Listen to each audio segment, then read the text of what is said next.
longtime resident of Burlington and your MC this evening.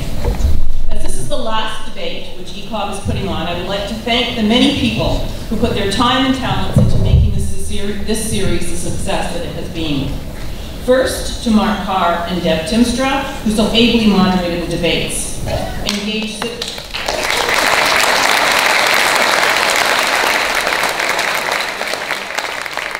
citizens of Burlington for hosting the debates, and in particular, Penny Hirsch and Maria Adcock for all of their work behind the scenes.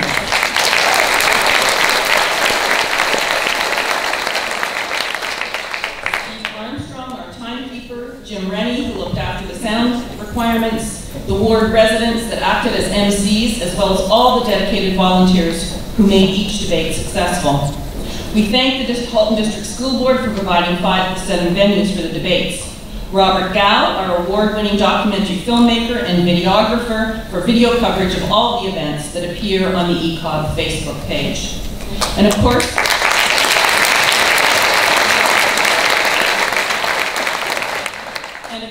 a big thank you to you, the residents of all the wards, for attending. Your presence here tonight shows your interest in the issues and challenges of today and your desire to help shape the Burlington of tomorrow. Your vote matters, and your participation is very much appreciated. And to the mayoral candidates.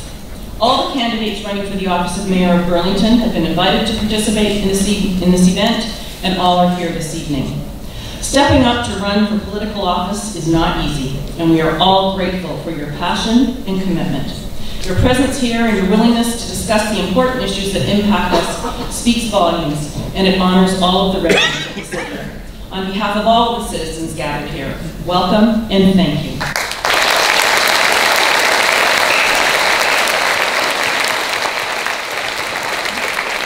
The format for this evening will be as follows. Candidates have drawn the sequence in which they will speak and for their seating position on the panel. Candidates will have 2 minutes for opening remarks and 2 minutes to summarize at the end of the debate. First, we will read pre-selected questions which we received from social media, print, and the candidates. Each candidate will have 3 minutes to answer the questions. Next, we will read written questions received from you, the audience. Each candidate will have 2 minutes to respond. I'm getting looked at by the timer. Did I miss? The timekeeper will ensure that the time limits are strictly adhered to. 2 reminders will be given to keep the candidates mindful of their time. One reminder will be when there is 1 minute left, second when there are 30 seconds left. All questions will be asked through our moderator. And our moderator this evening is Deb Timstra. Deb is the co-host of Your TV's The Issue. She's been involved in the Burlington community since moving here in 1976. She's the past president of the Burlington Chamber of Commerce.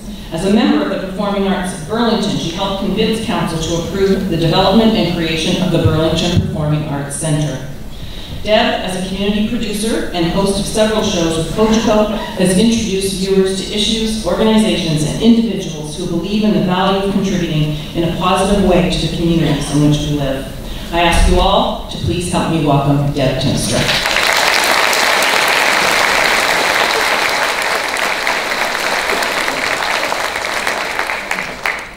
Thank you, Maureen, for that kind introduction. Now, before I get into too many details, if any of you are parked at the No Frills Plaza, please be aware that you could be towed.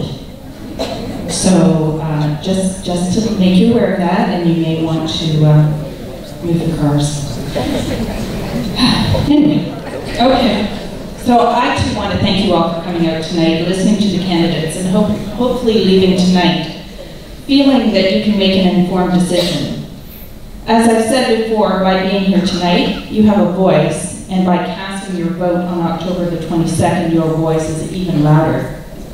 Candidates, you've all chosen to be here, and in doing so, you're showing your commitment to the city and to the election process. Whether you are the successful candidate or not on October 22nd, all of you are to be commended for this dedication and this commitment, one that I know none of you or your families have taken very lightly at all. So audience, please join me in thanking our candidates.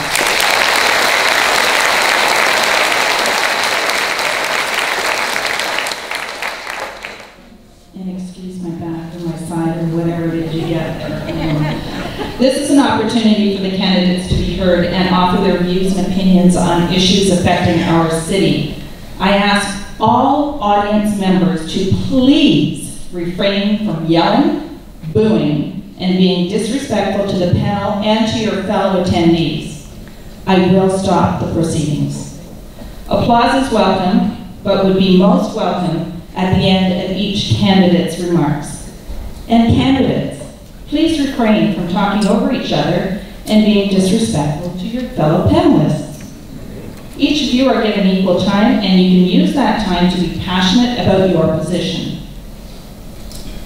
Please respect those who have come to hear you tonight and to allow them to hear all of the opinions presented. Should a candidate's remarks be directly addressed to you or your candidacy, you will be given one chance to respond in 40 seconds.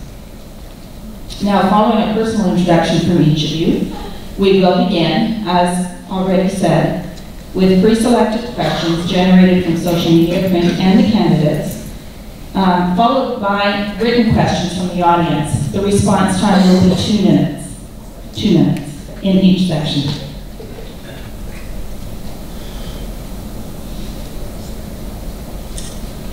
Now let's begin, and we will begin our introduction with Rick Holder.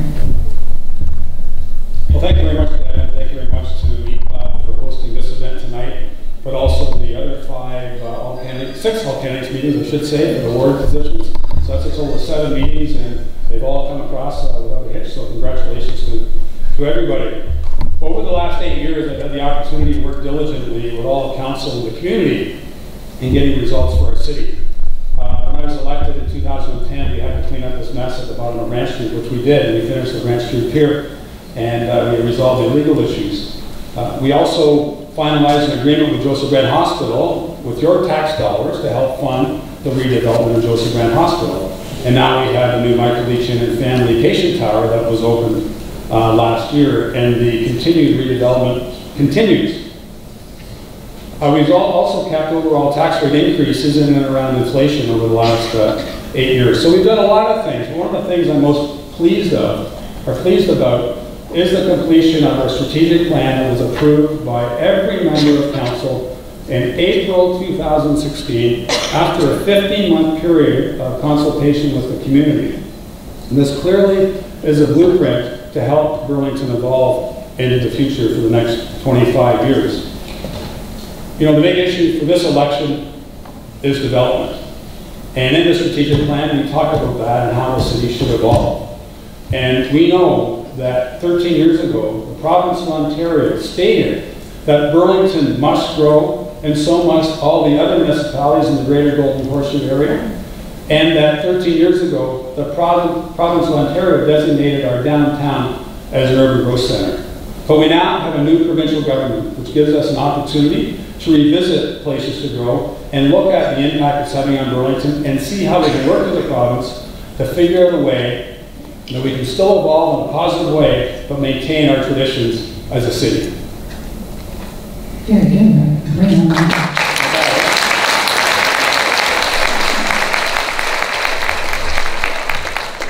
Okay, Greg, your 2 minutes begins now. So first, I'd like to thank everybody for coming out. Obviously, you put a lot of time and energy into your community when you're running for office, and when the room is full, we feel like other people are putting their time and energy in too. So I appreciate that very much, everybody who came out, whoever you vote for on 22nd. So I got involved in city politics at about the year 2010, let's say, when I noticed some changes that were, not positive in Aldershot. And you see some things you don't like, you see some things you don't like, and I think many people are in this continuum too, of seeing things they don't like, and they're starting to ask questions as to where this is coming from and where is this going. And when you get into a conversation, which we will, about development, we can instantly get into a conversation of what do we want, how is what we want to see in our community different, and who is to blame for that. And I think most people in the room are looking for, who is most responsible for a style of development and a type of growth, which when you talk to your neighbors, and you talk to people down the street, it seems like no one here wants, and yet it keeps happening. And then we get into a match. So I would like to just see if we can clarify that a little bit. So if you take a dividing line and you say up until now, I'd say there's blame to go around everywhere. It's true that the province is responsible, let's say 75% for this places to grow, intensification mandate, but council is also playing into it, right? So there's enough blame to go around for the type of development that everybody doesn't like. And hopefully, as the evening goes through, we'll see more of the differences between the different candidates, and everybody can become more educated as to what they might like to see and who they should vote for to make that happen.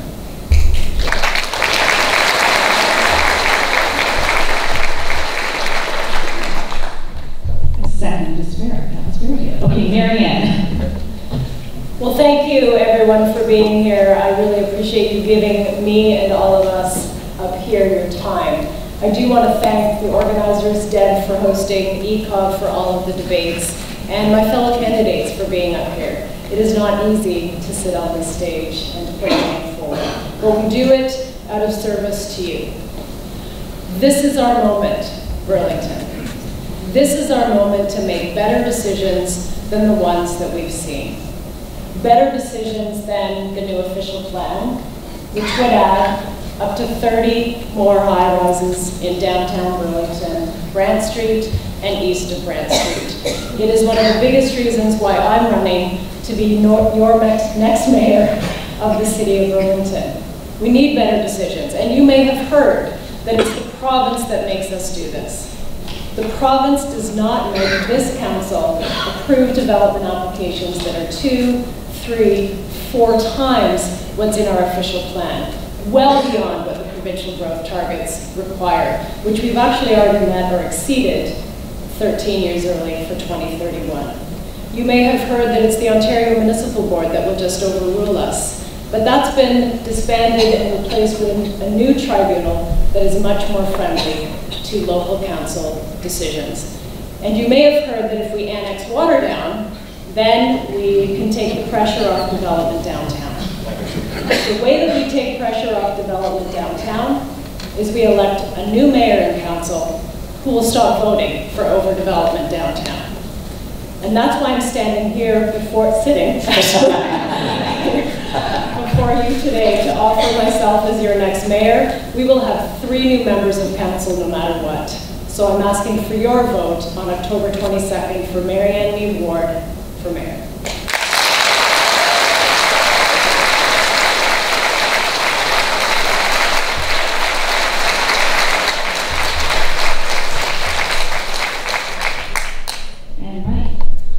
Thank you, Deb, and I also want to thank ECOG for organizing this event. I've done a number of candidate debates over my time. I've counted it up actually this week, Deb. I've been on the ballot 10 times in Burlington over the last number of years. My wife and I moved to Burlington in 1987, and we got involved in this community. We love this community. We've had our 2 daughters here. And I think there needs to be a change at City Council. I just think that the merry-go-round that's going along at City Council needs new leadership, experienced leadership with a proven track record. I ask you to look at each of our track records over the time. I've served as an elected official for 22 years, both at the city level and at the federal government, representing you in Ottawa.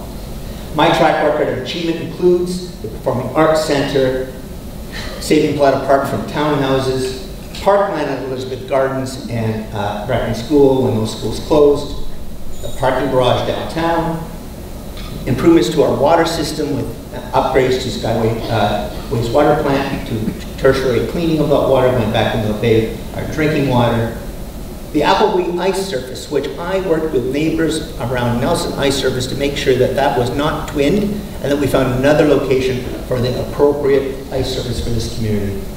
And of course, Randall Reef, the hottest spot in the Great Lakes that we have and had is coming to fruition in terms of being completed this year. And it was in 2006 when I was running for Member of Parliament, I put it forward as one of my platform items. I was fortunate enough to make it happen. and I'm very proud of my record. I want you to check on everybody's record, how they voted in the past, what they've actually accomplished in their roles. I ask for your support on October 22nd. Thank you.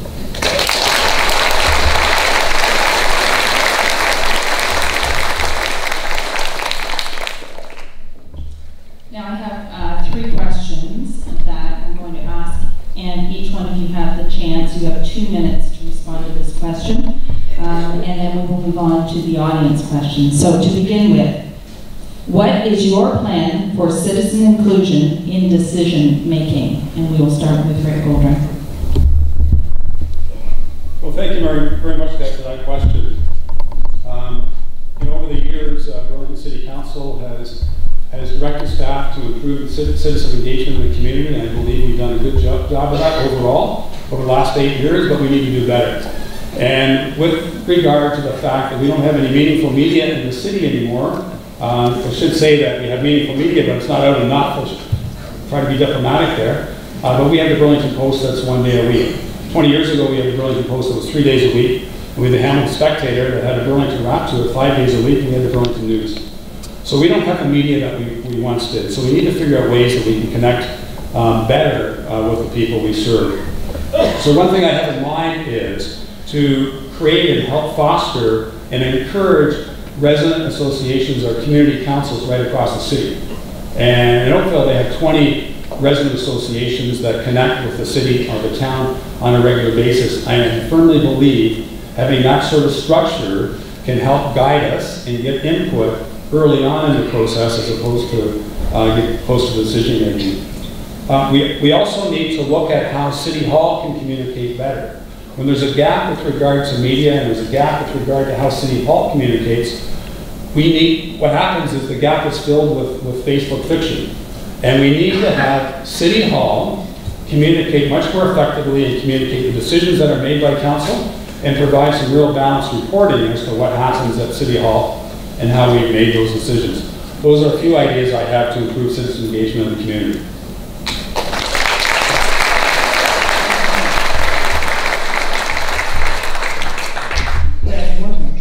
What is your plan for citizen inclusion in decision making? So, the problem is, things that are going on in our community are a little bit of our fault. Because the average person in Burlington is very busy, and we all go about our lives, and we think that all of this stuff is magically being massaged and being executed in a way that we would like. But, as it turns out, if you take your eye off what City Council's doing, and regular people just go about their life, a whole bunch of different special interests basically get in there. And they have the ear of the politicians, and they keep just sort of cranking around, showing at every meeting, and they get a disproportionate effect of what City Hall does day to day. So, the most important thing is that all of us, do not go into a mode after this election where we assume it is all okay, right? We're going to have to seek out information on what's going on in City Hall, who's voting for what, and you're going to have to, occasionally call and email the mayor and your people in your ward and say, this is what I want, out of your tenure, and you better be facilitating the things I want. Because it's been 4 years, things have gone down the track in a way I don't like, right? I am not going to vote for you. And I think that type of communication of us constantly reaffirming what the things that we want out of the city are is a really crucial piece. Because the minute everybody goes door to door and the minute everybody starts talking to, hundreds of people a day, the mind gets sharpened as to what the average person in Burlington feels. But when you're caught in endless City Hall meetings, which are necessary but not that exciting, you can start thinking that you're almost in a silo of different people's opinions that are way away from what the average person thinks. And so I think that the most important thing is that we keep on the politicians to keep on our Thank you, Grant.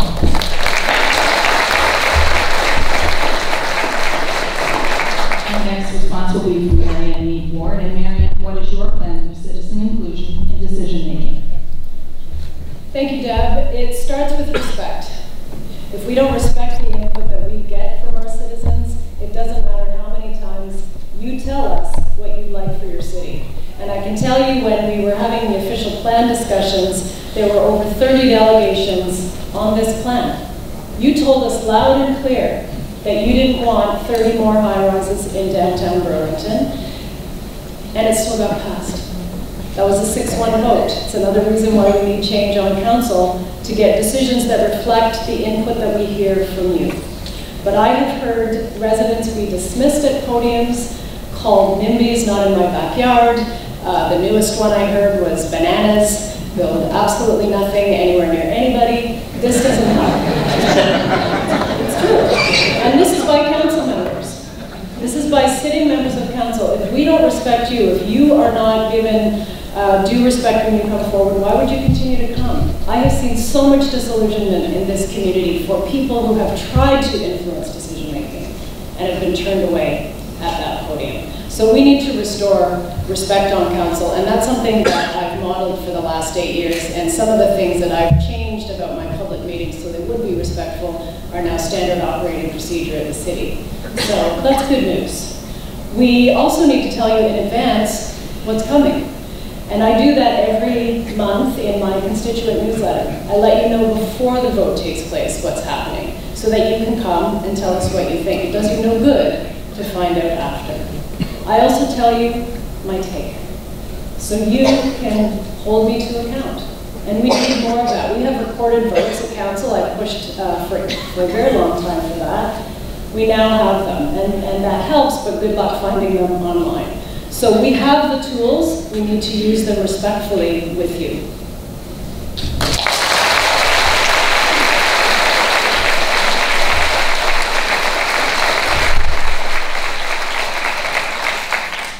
And Mike Wallace, what is your plan for citizen inclusion and decision making?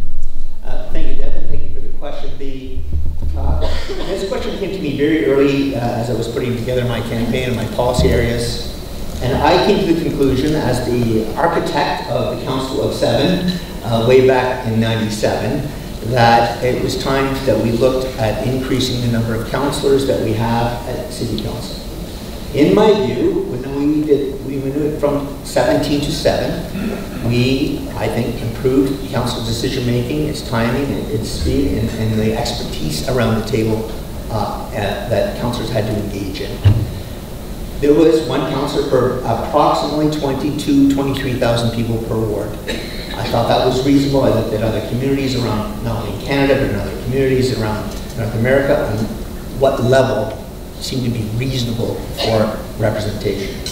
If you look at today's numbers, a council of 9 would be approximately 1 per 23,000. So I'm advocating as mayor that I would be asking the region and the province to add 2 more members to the council at Burlington. Now that would be my position, but I would have a full public consultation on what the actual number, if changed, is needed and is supported by the public. I think we need to engage in that conversation. I think we would do that early on and try to have that in place for the next election. One other thing before I run out of time, I think that having everything downtown at City Hall discourages people from across the city from participating.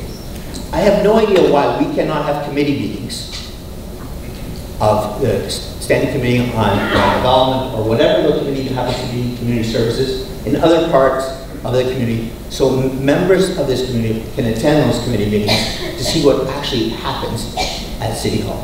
Thank you.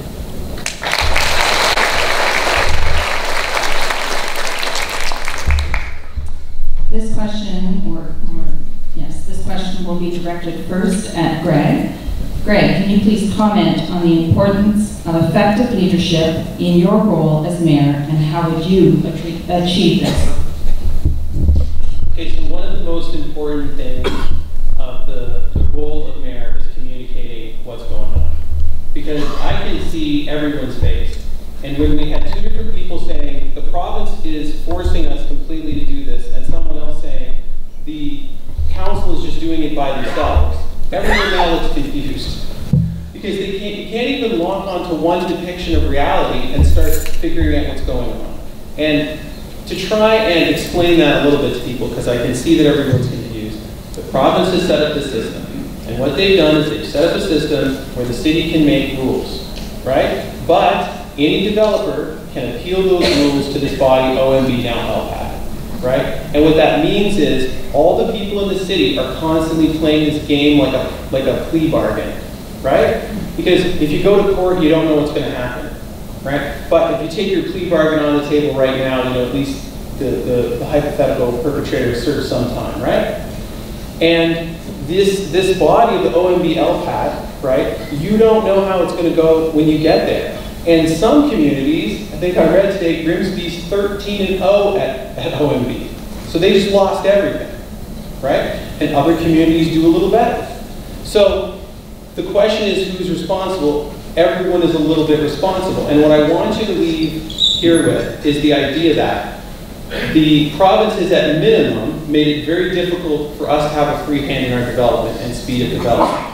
And when you see your member of provincial parliament, tap them on the shoulder and say, I heard something disturbing, okay, at this meeting, that we don't have free hand over how we build Burlington. Because we can make all the laws we want, but these developers have the ability to, you know, to seek redress at this court-like appearance that has a completely different set of rules than what we might want. So, I'm going to...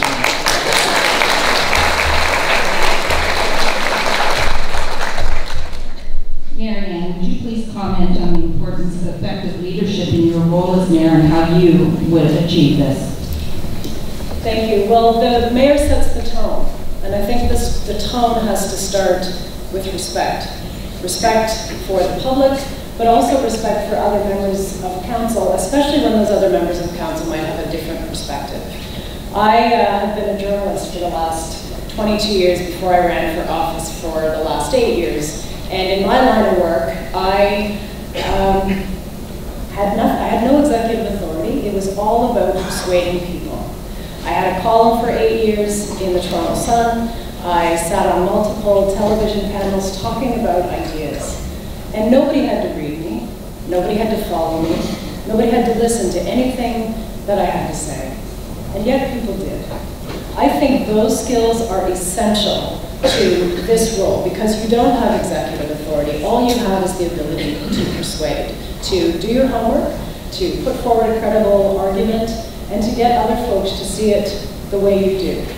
And you may have heard about the 6-1 votes on council, and I'll come back to that. But what you may not have heard about are the dozens and dozens of motions that I've gotten passed at City Council. And I'm a little like the Babe Ruth of politics.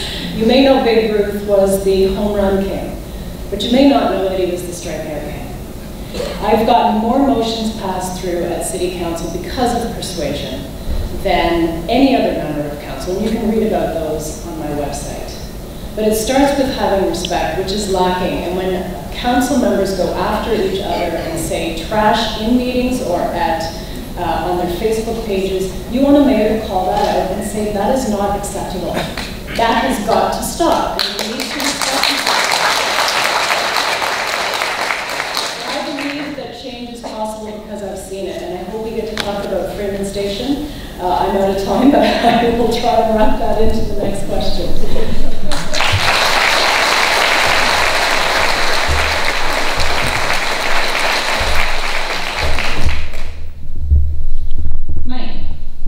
Comment on the importance of effective leadership in your role as mayor and how you would achieve that, please. Thank you for the question, and the key word in that question is effective. If being a leader could be just putting your name forward on a ballot, or just saying whatever you think is accurate, or what you feel, but that doesn't necessarily mean it's leadership, because you do need to collaborate with others to actually get things done.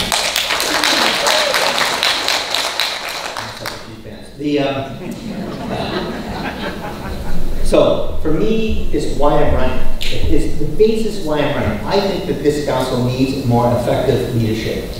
And I don't disagree with Mary Lee Board about tone. But I didn't put in my literature any criticisms of me or any of my opponents, which happened in some other mayor's candidates' literature. So, I think starting fresh, getting off this issue that we're having about criticizing each other and actually getting things done, moving the agenda forward for this community is why I am running and what I believe that leadership needs to do at the council level. And that is not just collaborating with my colleagues. I know when I was on council, I disagreed with Mayor McIsaac on a number of issues, and we work it out. Sometimes I'd win, sometimes I win, but we would know where everybody stood on council. We knew going into the meeting what people thought, and we were respectful of their decision, and we didn't take our ball and go home if we didn't win. We actually went for beer afterwards, to be perfectly honest with you. That is the kind of atmosphere, the approach that I want to take as a leader. I think I have that reputation in this community and working with others, working with community groups, developers, council members, everyone who's at the table who actually has influence in this community. I think I am the best opportunity at this table to change leadership here at this council.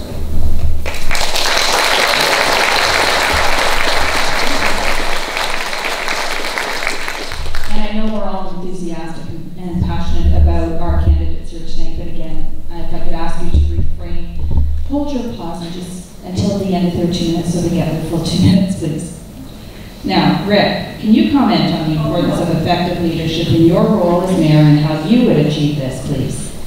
Well, I would say I have been achieving that for the last 8 years, and I've been achieving it by the fact that I'm the best listener around. I listen very carefully to people's issues and what their concerns are, and I'm able to disseminate the views of different people and seek first to understand and then be understood. I've also had the opportunity to connect with the community in many different ways, which I believe is important for a leader. I created the Inspired Burlington series that had over 20 different speaker series events that have helped connect the community to different ideas with regard to city building. I believe a leader has to act responsible and accept responsibility for what happens and be accountable. And I believe I have done that. We worked hard to clean up a lot of things. After I was elected, we cleaned up the pier and resolved the legal issues. We dealt with tax rates much more effectively than we had in the past. But I do believe that a mayor must lead by example. And when we had a major ice storm in 2013, I was one of the first people at City Hall in the emergency area and going out into the community, connecting with people for the whole week until we were able to connect everybody in the city. There were people that were without power for a whole week. And I was up in North Burlington visiting those people that did not have power. I was up there with city staff and others on Christmas Day having a meeting with the community. And during the big flood of 2014, when my own home was getting,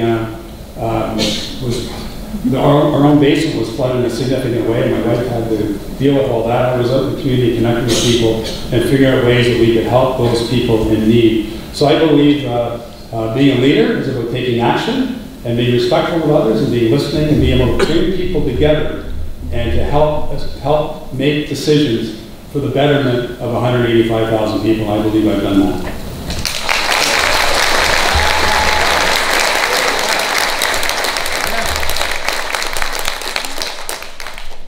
Okay, next question, Marianne, this will be directed at you first. This is a big question that I think we all know the answer to, but anyway.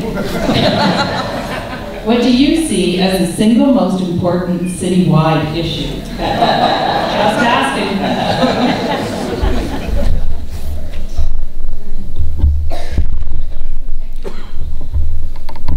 Well, the single most important issue is development.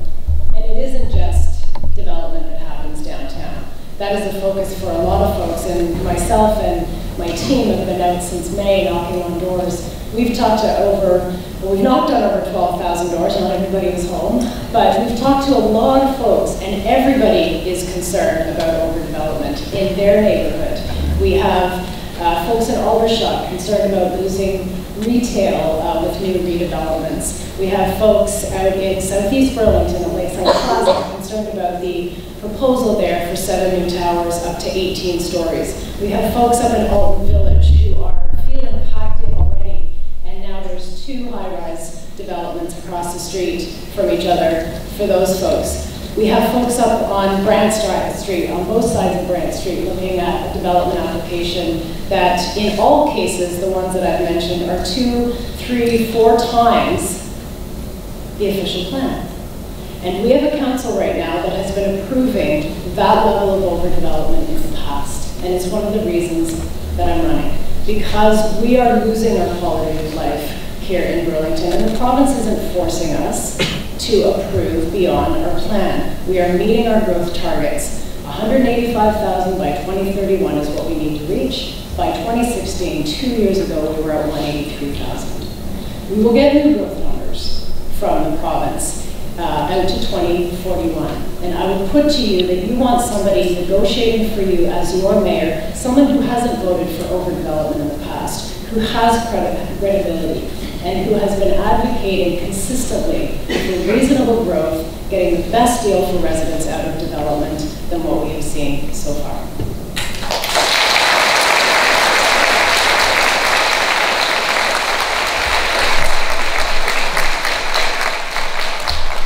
Mike, do you need to hear the question? Is it something about growth? Yeah, what do you see as the most important issue, citywide issue, right? Yes. Thank you for the question. I've been out to a lot of doors. My team have been out to, I think we're at a total of 26,000 doors. And no, doesn't matter where we are in the city, we're hearing about development and intensification and growth. So it is by far the #1 issue. But I want to be clear with everybody that is here that this council, I think, missed the boat on the concern that people had with growth.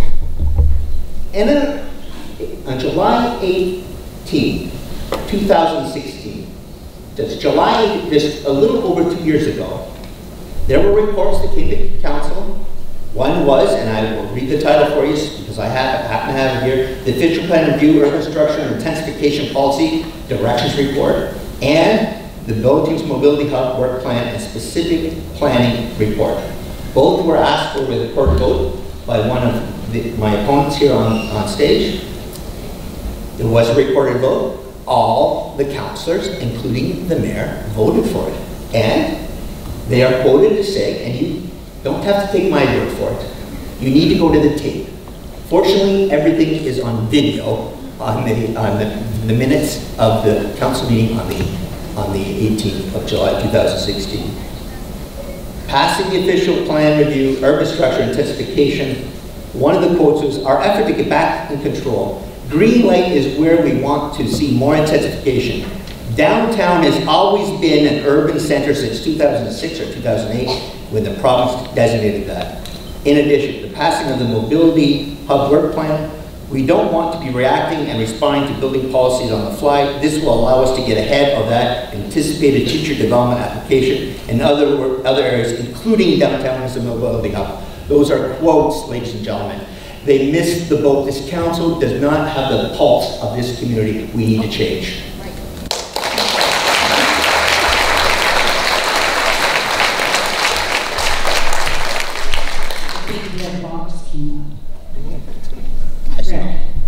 What do you see as the single most important citywide issue?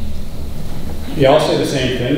Development. Obviously, I've heard about that at the door as well, just like the other candidates. We need to put things in perspective here. That we are part of the greater Toronto area, and then the province did impose the Places to Grow Act on us 13 years ago, and made our downtown an urban growth center. And that's the major reason why our downtown is growing the way it is, because of policy from the provincial government. We need to emphasize, though, the need to evolve and the need to grow our population to some degree each and every year. We need to create opportunities for younger people to get a toehold in the Burlington real estate market. We need to create opportunities for older people to downsize when they want to downsize, make sure there's legitimate opportunities for them to downsize to help recirculate the neighborhoods. I do want to put some things in perspective here. At council, when we started working with the official plan about 6 or 7 years ago, we have to recognize that our official plan was based on provincial policy back in 2005 and 2006. And we need to bring it into compliance with the new provincial policy. We did complete a new official plan, adopted a new official plan in April. I know there's been some talk about 30 high-rise buildings that are coming downtown really soon. That is simply not the case. We had to come up with a new official plan. We learned from the Addy decision at Martha and Lakeshore in February the impact of an older official plan, because the old official plan said 8 stories and the Ontario Municipal Board said 26 stories. So we needed to come up with a new official plan, which we did adopt. But as far as 30 new tall buildings, that's not reasonable to think. The overall review of downtown is based on a zoning bylaw, and it's the zoning that determines the ESER right. And because of infrastructure issues and because of transportation issues, environmental issues, the likelihood, and especially when there's pipelines that go underneath downtown Burlington, the likelihood of 30 buildings in downtown is extremely unlikely.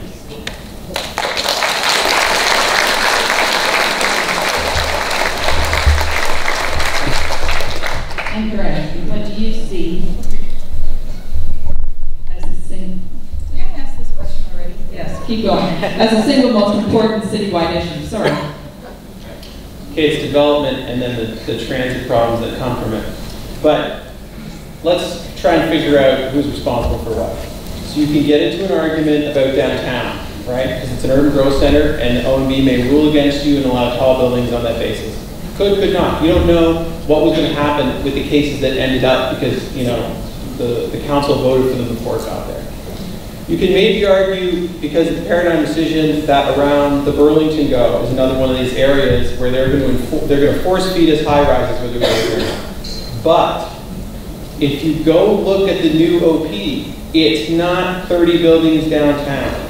At build out, it's 100,000 people in 200 to 400 high rises everywhere. All around the Aldershot GO station, all around the Appley GO station, all down Plain Road, it's every single place in Burlington.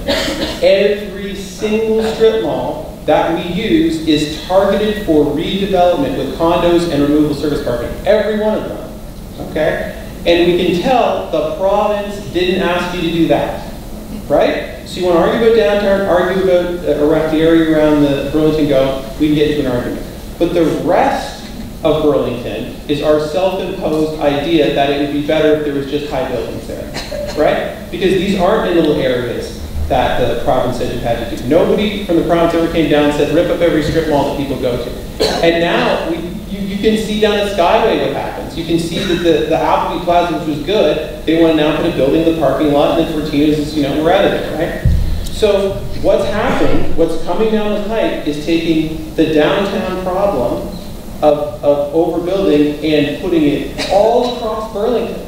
And I don't think people are explaining the level of change that's down the pipe. It'll take a while, yes, but it's still in the direction of changing from a low-rise community to a high-rise one.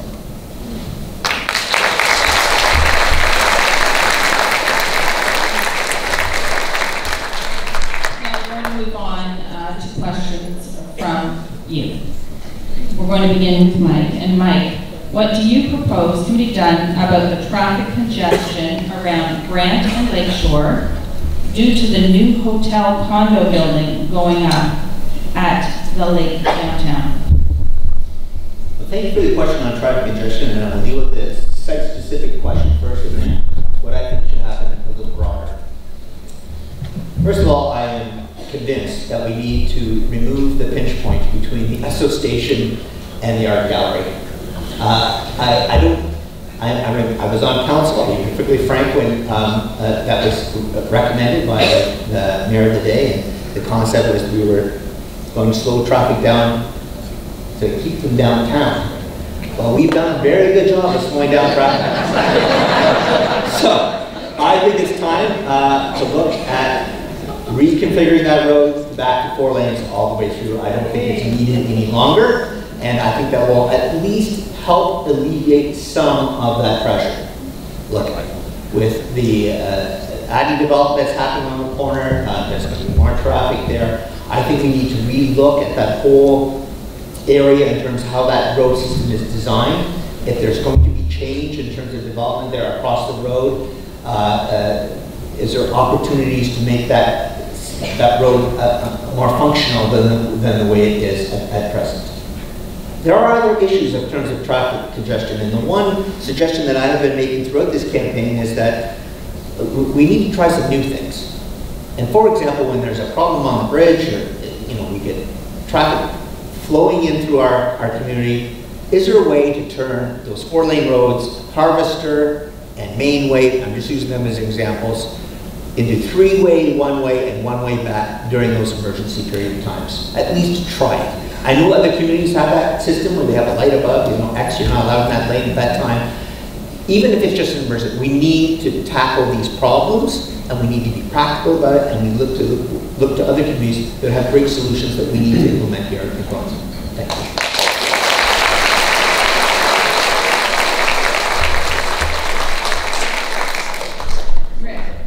What do you propose can be done about the traffic congestion around Brant and Lakeshore?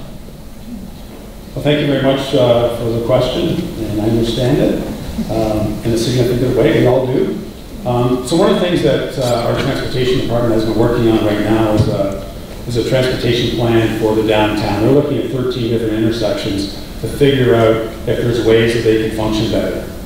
When I look at one intersection in particular, I look at the intersection at Lakeshore and Maple Avenue. And the fact is that the entrance to the hospital is at a different spot now. So that intersection needs to be improved. They need to put another left turn lane there, and maybe take away the median and have people be able to turn left easier going down to Maple Avenue. Remove the pinch point. It's been there for a long time, and I've also supported being there. It's time to remove it, I believe, and open that right up. I mentioned improving the intersection at Maple and Lakeshore.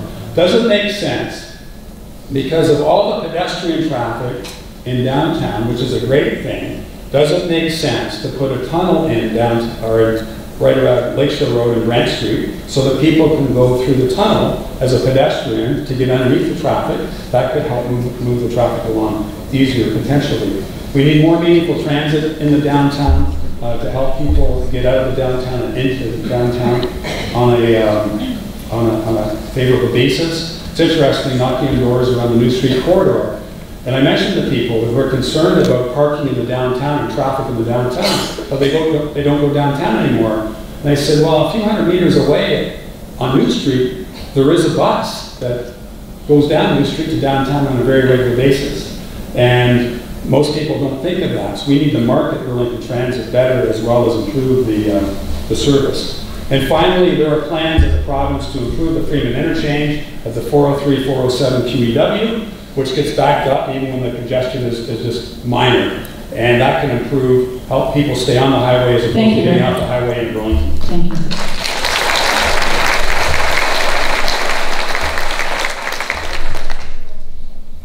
Greg, what do you propose can be done about the traffic congestion around Brant and Lakeshore?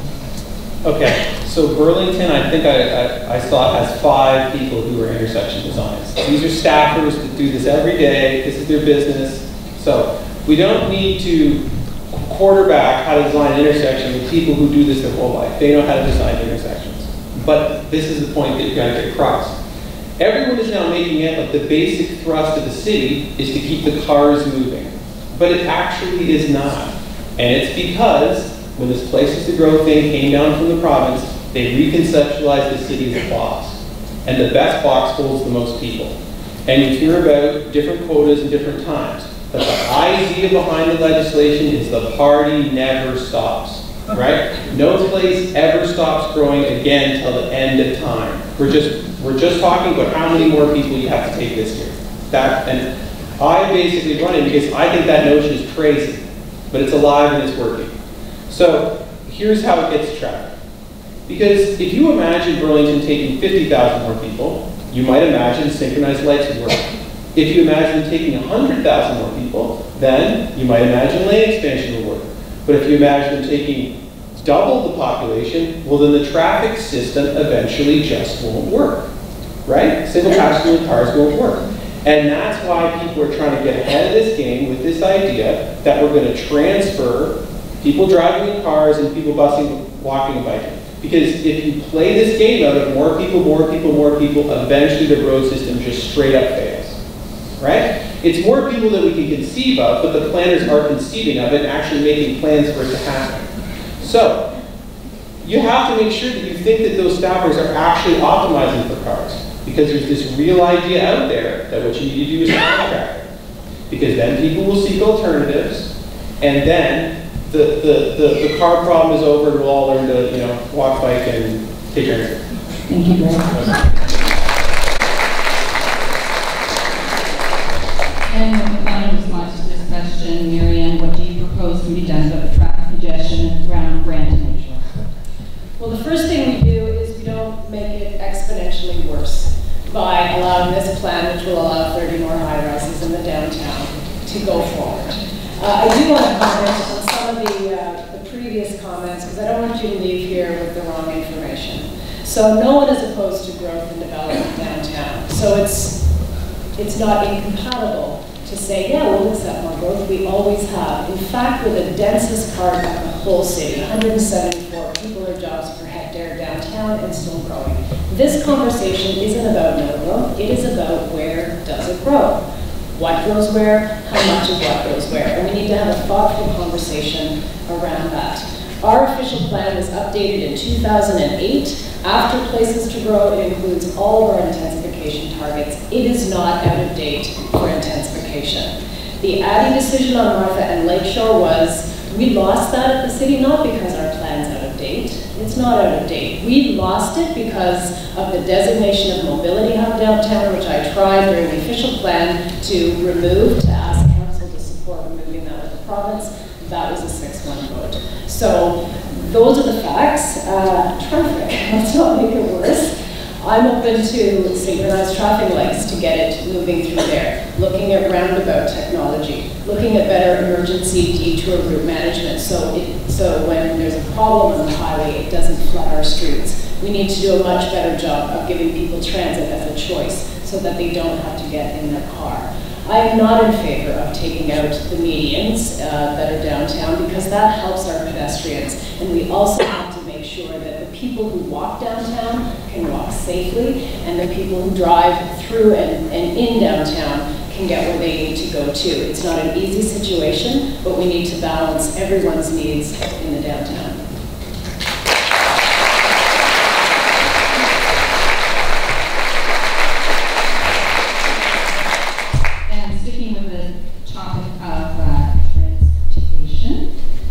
Changing to the topic of transportation, Rick Goldring. To improve municipal public transportation, will you explore building an integrated Halton network, bringing together Oakville, Burlington, and Milton services? Thank you very much for the question. So Burlington is one of the smallest transit authorities in the greater Toronto Hamilton area, and Milton is the next smallest. It does make sense for us to merge services with each other, with Halton and Oakville and Milton as well as Burlington. There's a lot of sense there. In fact, it makes sense to have one GTAH transit authority. So yes, I support that. And the first thing that we should do is with the handy van, we should put that at the region. We can do that much easier than we can putting our transit authorities together overall. If we can put the handy vans together at the region, that way people who need the handy van will not have to be transferred at the Oakville border to the Oakville handy van and transferred at the Milton border to the Milton handy van. It makes sense for us to do that from a regional point of view. And we can do that much easier. That was Mike's phone. Sorry. So that is something we should start with, but we should also look at where people travel to and from. And you look at the fact that within the city of Burlington, there are 400,000 people that travel in or travel out of Burlington each and every day. And by analyzing that data, we can find out what sort of service we can provide in an interconnected way across municipal boundaries as opposed to stopping at municipal boundaries. We have a long way to go with that.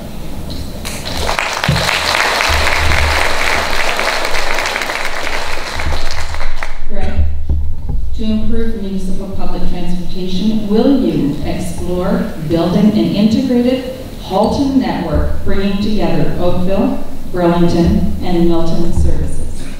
So the question is kind of, are you willing to upload transit to the region and you get it off the municipality of the region? That's probably a good idea, and that's fine. But the secondary question is, will the bus system somehow save us, right?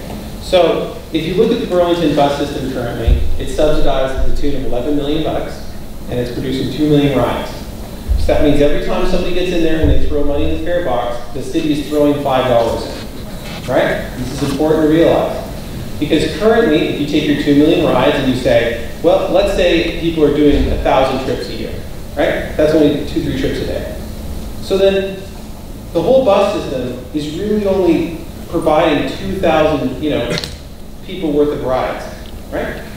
So if you take the city and you increase it just 1% or 2% in that range, all of a sudden there's 2,000 more, cars on the road unless they're doing something else, right? So if, as the city grows, a proportion of people were getting on those buses, you would see the rides come up and up and up, right? And you don't see that. So then we get into a conversation of, you should probably expand the system, because it only comes over a half hour, more people would take it if it came over 15 minutes. And that is true as far as it goes. But here's the problem. The system currently costs $11 million, and everyone has sort of said they're going to keep their property taxes in around inflation. And that is the only source of bus subsidization, unless you start believing the Ford government's going to start writing us checks, and I think we can all be sure they're not going to do that. So, right, you're bound by the amount of money, and what that means is we're going to do the same thing in Burlington we've done for the last, since I can remember. Everybody gets up here and they promise things about transit with the new director, et cetera, and that new director gets in a room and the staff have meetings and meetings, and they come out of that meeting and they say, we've discovered buses cost money. And there was no money, and that's why you don't get a huge advance in transit service.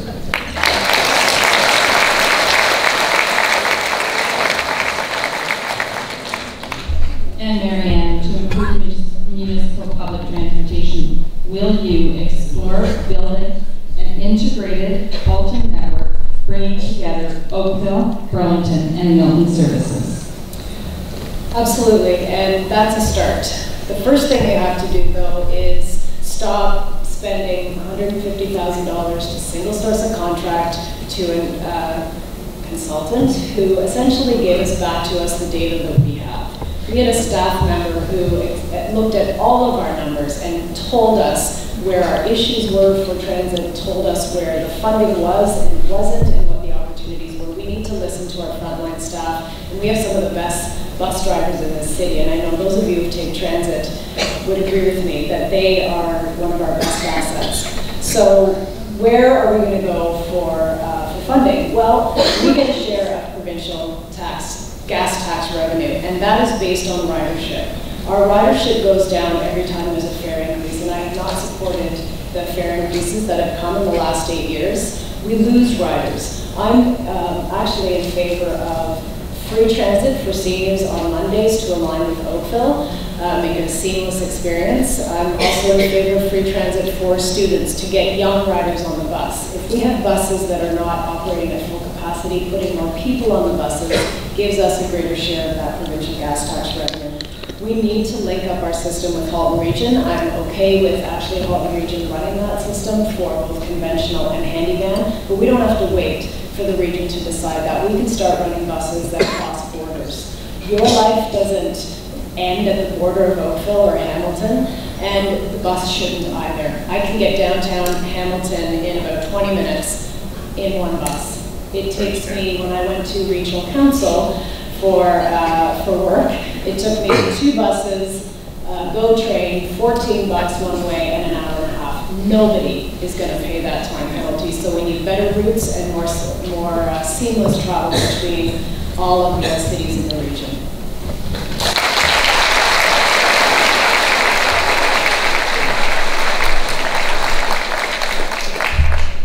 And Mike, surprisingly the same question to you. To improve municipal public transportation, will you explore building an integrated Halton network bringing together Oakville, Burlington, and Milton services? Thank you very much for the question, and I guess it's flattering when other mayor candidates are using ideas that we put forward this summer. Right in my policy statement, which is in my literature, but it's also on my website. Start in number 5, investigate integration of options with other transit systems to improve service. I think we're thinking too small when we're, to be honest with you, when we're thinking just Halton. Look, I agree 100% that we need to figure out a handy van system where somebody who has a doctor, who lives in Burlington has a doctor in Oakville, they have to switch handy vans to go see their doctor and go to the Oakville hospital where they're assigned. That is just ridiculous. We need to make a change. But I don't think we need 8 years to do it. We need to do it now. The other thing that I want to like to say is that the integration needs to happen in the GTA West completely in my view, not just in Halton. The borders don't end in Halton either. We're integrated with Hamilton, we're integrated with Mississauga, but you can't get a bus. It drives me crazy. You can't get a bus from Burlington or Oakville to the airport. You cannot. It used to be the private sector would provide that. It didn't work. It probably didn't make enough money. But why are we not, from trying to get traffic off the roads, encouraging people to take transit? I can tell you, I've driven to that Pearson Airport with probably 500 times in the last 4 years. So if I could put my family members on a bus and say goodbye to the mayor instead of at the airport, I would be very happy with that. So, yeah. But we need to think bigger, in my view. And I think the only way we're going to do that is if we have a fully integrated transit system that works well in all of the GTA West. Does that mean Burlington may lose its transit system itself? I could care less what name is on the side of the bus, as long as it gets people from A to B when they want to go efficiently and effectively. Thank you.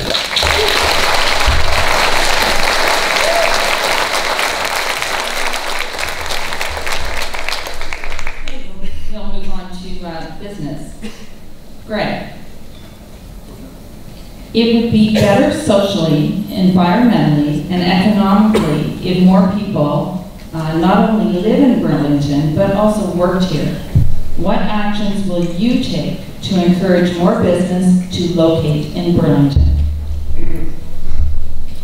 So I think one of the big misses is that everyone keeps entrenching this Toronto-centric model, right? All the jobs are in Toronto, all the people are here, and then we just keep pulsing in and out of Toronto every day. So the mobility hubs, to me, shouldn't actually be places where people live. They should be places where people work primarily. Because that allows you to take the trains now going empty westward with people and then deliver them. You use the dead capacity of completely empty GO trains. So that's much more efficient than saying, hey, we're going to go from half an hour to 15 or et cetera, right? The first thing would be that mobility hubs should be primarily employment centers. They shouldn't be primarily residential centers. Just because the GO train goes this way also goes the other way, right? And then the second part of the question is, things would be more efficient if people were close to where everything was. And that gives birth to the idea that things would be better if we had mixed-use communities. And that's true, right? But we have no track record in actually creating said mixed-use communities, right? When you hear what the problems downtown, you hear there was a store, everyone was going to it, they like it, now there's a condo, the new facilities aren't to their liking, and parking's been removed and they're gone. That's the story in Aldershot too, right? So, to my mind, we are not moving towards mixed-use communities where everything is close. We're moving towards massive piles of condos everywhere and huge commercial power plants. That's what Clapson's Corner is. Go look at the commercial investment up there. I mean, it's staggering, and they're still building. They got cranes right now. They're still going, right? And so this is where the city has taken a whole bunch of areas of commercial business and said, we want to switch that to housing, right? And that just keeps entrenching this thing where in Toronto everybody works and everybody lives out here, and I think there should be a complete reversal in that scheme.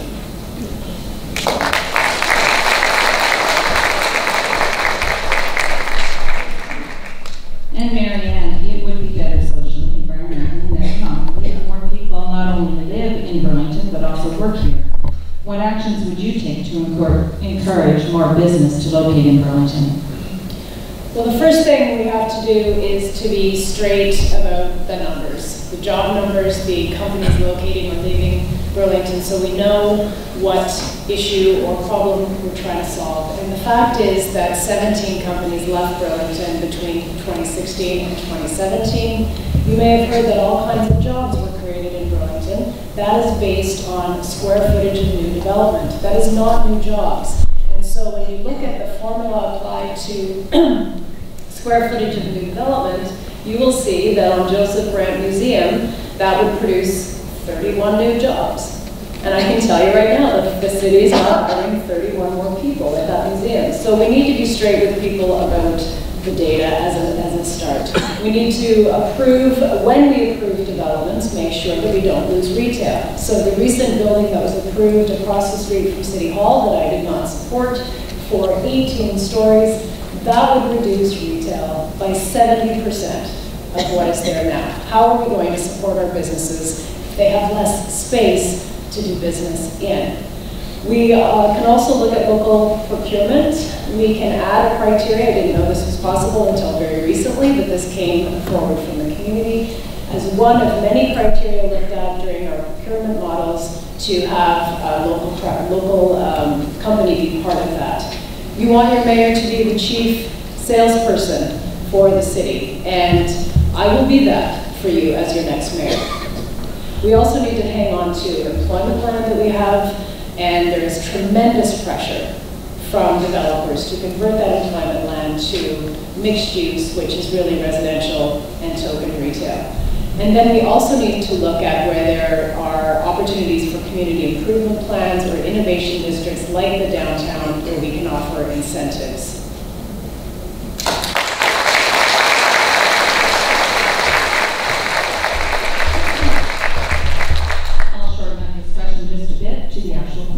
What actions, Mike, will you take to encourage more business to locate in Burlington? Thank you, Deb, for the question. I have 5 things in my policy directives that I have, and I'm going to read them really quickly and then come back to them and explain what I mean. I want to encourage the creation of a Liberty Village West for Burlington, which would be a mixed-use development to attract young people and entrepreneurs. Create redevelopment of incentives of commercial properties between Harvester and Mainway, so those 1970s buildings get redone and attract the newer, more innovative companies that we want here in Burlington to create employment. We need to foster a how can we make this happen culture for business in the mayor's office and on council and throughout the city and the region. We need to actively use the mayor's position to approach and attract new business in Burlington and to create a decision-making process that is timely for everyone, for all stakeholders. I've heard more and more that we would like to do things, but it's so slow to get a decision made and move things forward. It's hurting our ability to attract employers. On the Liberty Village piece, I'll spend my time on that one. My daughters in the mid-20s, the Millennium group, they got educated elsewhere, moved elsewhere. Only one of their cohorts, one of their friends, one of their group that I know of, has moved back to Burlington. Why? Affordability in terms of housing and where they could go, and the economic opportunities in their group is not there. We need to take that concept of a village of young people, vibrancy, that with its own nightlife, its own restaurants, its own grocery store, and an active, innovative employment area for them to live. I think we could do that in Burlington. I have an area that I'm interested in making that happen. I think it would help the vibrancy of our community if we can keep the next generation here and attract new Burlingtonians to Burlington. Yeah.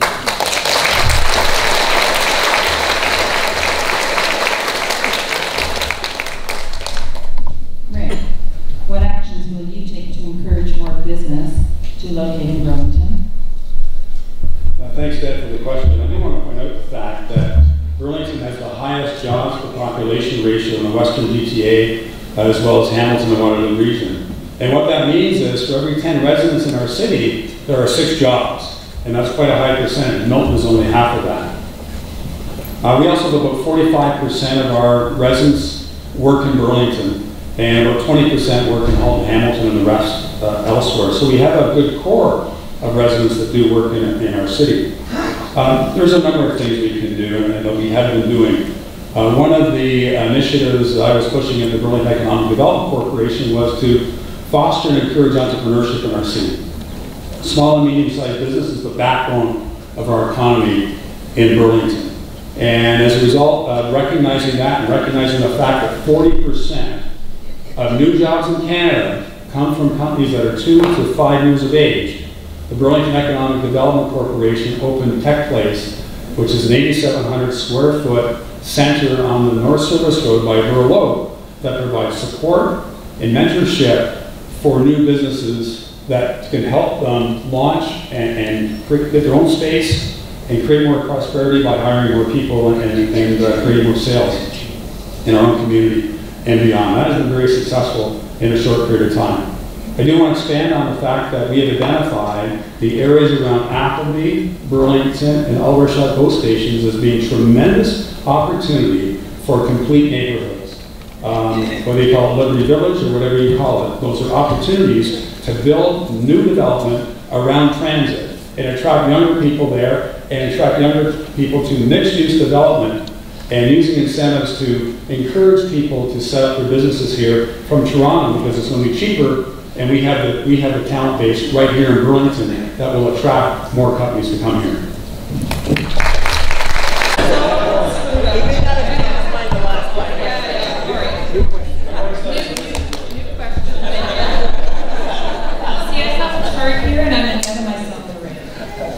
All right. It was a good answer, I'm pretty sure.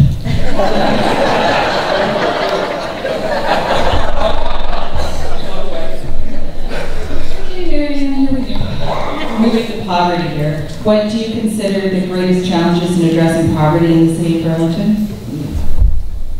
Okay, so everybody knows. Sorry, Greg. I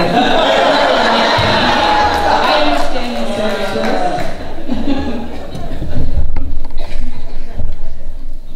All right. Thank you.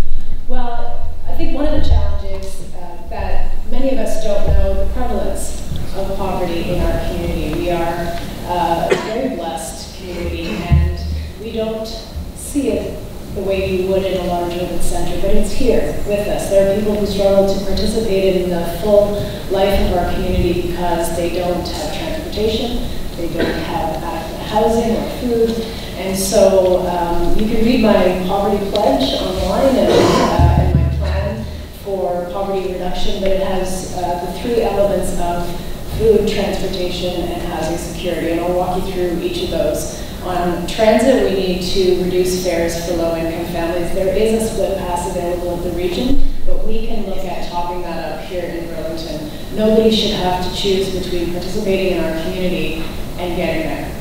On food security, again, this is something that's handled at Halton Region, but all of us are regional councillors. I sit on Health and Social Services Committee, and we have annually a community granting program. And one of the things that we have in the last couple of years was a food security specialized program where we give grants and capital and operating for folks that are providing free lunches, many of which take place right here in downtown Burlington as well as North Burlington.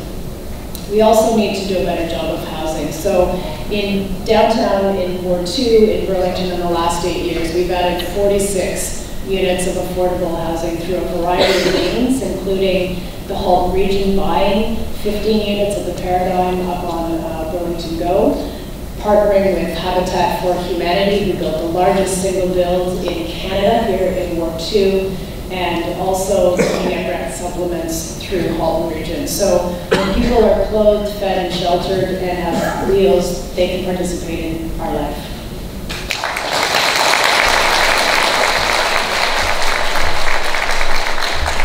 Thank you. Now to my quote, would you consider the greatest challenges in addressing poverty in the city of Burlington? Thank you for the question. Poverty is an issue here that we don't often see, as Marianne had just said.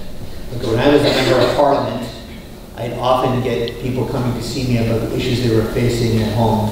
A lot of it to do with housing and availability and the long wait list that the region has for assisted housing. I think when most people think about poverty, often you go to families in terms of young families and parents struggling. But in this community, I believe the real issue, a bigger issue is seniors. There are a lot of seniors in this community who are barely getting by.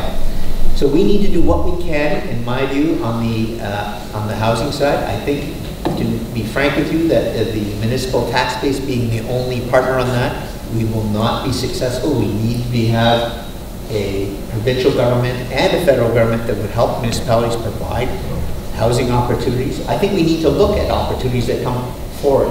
Look, I'm not excited about the two high schools that are closing in Burlington. I think I'm not happy with the decision. I think it's bad for the neighborhoods. But should we be stepping up as a municipality, whether at the region or at the municipal level, and looking at what we can do with those properties to be able to provide housing opportunities for those who are in need? That might be a senior's residence. It might be partnering with somebody for long-term care. But we need to be looking at what the opportunities that are in front of us today. We need partners to make it happen. If you anticipate that, we're all saying that we're not going to do higher than inflation on our tax system, the money isn't there unless we take the money from somewhere else. And my 22 years of experience is that reducing programs in one area to give to another is a very difficult task politically. So we need partners to do it, and I think with my experience and my connections at Queen's Park, that I will be able to advocate on behalf of the needs of the poor in this community. Thank you, ma'am.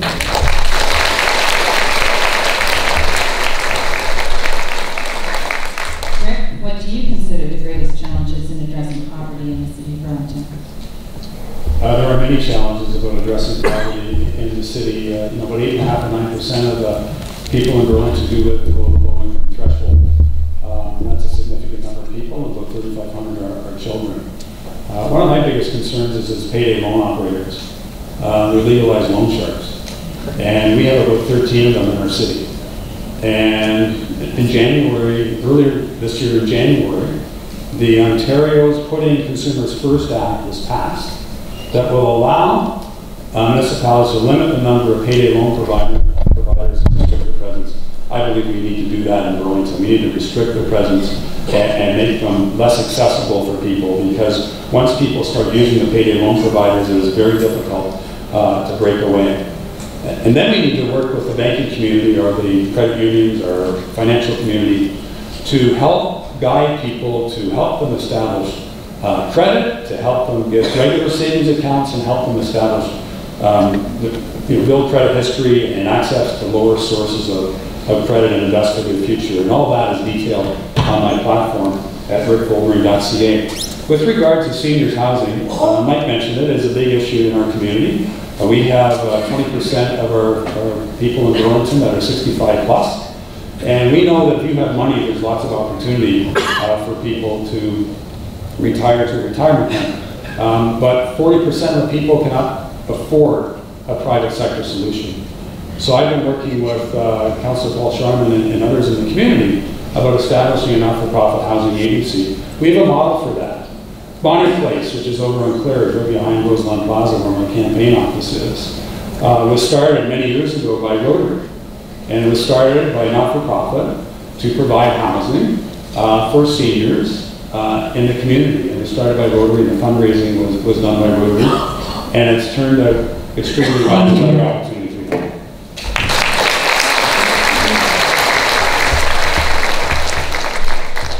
Hi, Greg. Would you like a question? No. Okay, go for it. Okay, so now I'm going to repeat the question on my own time. The question is, what is the biggest problem with poverty? Obviously, in Burlington, the thing that is starting to exclude people of lesser means from even living here at all is the cost of housing. They're just getting displaced from our community. And we've seen a bunch of development which, goes along that thing. Now, the housing cost pressure, in my mind, is caused by two factors. The feds have top-line immigration or top-line population growth at 300,000. That means, because they do a bad job of encouraging new population in centers that need it, you have 150,000 people descending into the GTA, right? And X of them try to come here, and it's a big integrated market. You've got the province, who's constrained land, for good or for ill. And what happens is when those two forces meet, as any economics professor can tell you, the price just goes up and up and up. And who's hurt by that is always people of lesser means. People who have money, just buy what they want, they go about their business, right? It's just at the bottom of the ability to pay for something, people are hurt and squeezed out of the market, right? So I think that a lot of the things that people are mentioning, like Habitat for Humanity, things, these are great things. I volunteered for Habitat for Humanity in Toronto for many, many years. But the idea that they can bring to bear the number of units that scratches a dent in 150,000 people is just not reasonable, right? It's just not, and it's never going to be enough. And the budget of Burlington is never going to be enough to backfill and subsidize enough units to get this problem under control.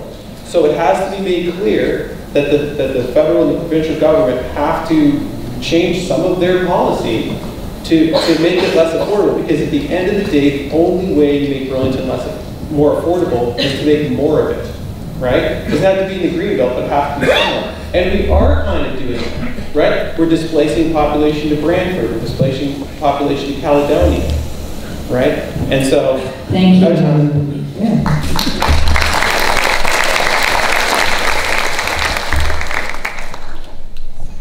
And now to Mike. The intensity in Burlington is unbalanced between North Burlington, which is the 403 in Dundas specifically in this question, and South Burlington, which is Harvester to Lakeshore. The North sees much more intensity, traffic, and congestion. How will you balance this out? So the question is, the North is getting more intense. The intensity in Burlington is unbalanced between North Burlington and South Burlington. The North seems to have much more intensity, traffic, and congestion. How are you going to balance that out? Okay, I'm surprised that's came from a downtown location, but that's great. So here's my view overall on intensification and development. And I think it answers the question because I think there needs to be a balance in this community. And I believe that part of the issue is that we have not stood up for ourselves as a community on where we want our vision to go. And there will be an argument of who's responsible and who, but I do believe, based on my reading and my understanding of the process, that, Places to Grow Act, which has us as downtown as urban growth center, has given Burlington also a target in terms of the number of people that we need to have, and whether it's 2031 or 2041. I think what needs to happen, and I think I'm the one on this stage that can actually make it happen, is that we talk to our provincial friends and get the urban growth center out of downtown, and we get the control over where we grow. I think there is opportunities to grow in Burlington, and I think we need growth. If you do not have growth in your community, ladies and gentlemen, if you have none, your taxes will go through the roof, because that growth helps pay for those services that already exist. And if we're trying to stay to inflation, and nobody else is helping us out there with growth happening, and it can be in employment and it can be in residential. So I think we need to be doing something in terms of growth. We need to spread it out throughout the community, not just in certain areas. I think there are opportunities there. I think there's opportunities, as I mentioned before, between Harvester and Mainway for change. I think there's some opportunities in North Aldershot that possibly has some opportunities for change there, and on the east end of Burlington and Burlow. We need to work at it as a community as a whole, not as individual neighborhoods, and I think that's where this council has gone wrong.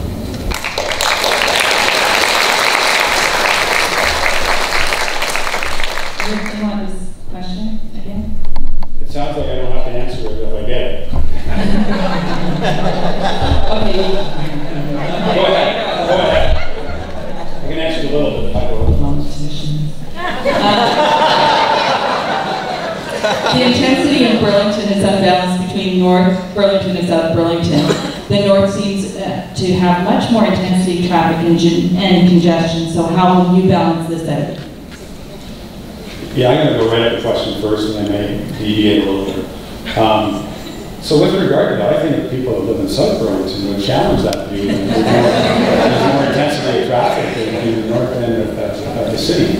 I will say this, that as our whole area grows, and forget about Burlington growing, but as our whole area grows, the GTHA is going to grow from 7 million people to 10 million people in the next 25 years. There will be more cars going through Burlington, even if we don't grow our population. So we really need to understand that. The region of Halton does have a transportation master plan that does include widening the Guelph line, Grand Street, and Appleby line north of the QEW and adding a lane in each direction. Whether that helps or not is a different story, because as you create more capacity for traffic, you typically get more traffic.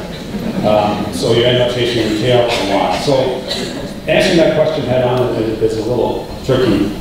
I do want to make a comment, though, and it might be about the official plan allowing me to go in this direction, that it's too early to judge our official plan. We need to get through the official plan and have it approved by the region, and then we have an opportunity with the new government to discuss how we can make changes to provincial growth policy to mitigate the concern that we have about being forced to grow in ways that don't reflect the values of our community. We need to get through that first before we can have a discussion with the province. And then once we have a discussion with the province, we can talk about some ideas that we can explore with the province, including giving us the tool to control the pace of development. We do not have that tool. It is critically important that we do not have to deal with 10 development applications all at once in one particular area of the city. We need a tool to help spread it out to stages.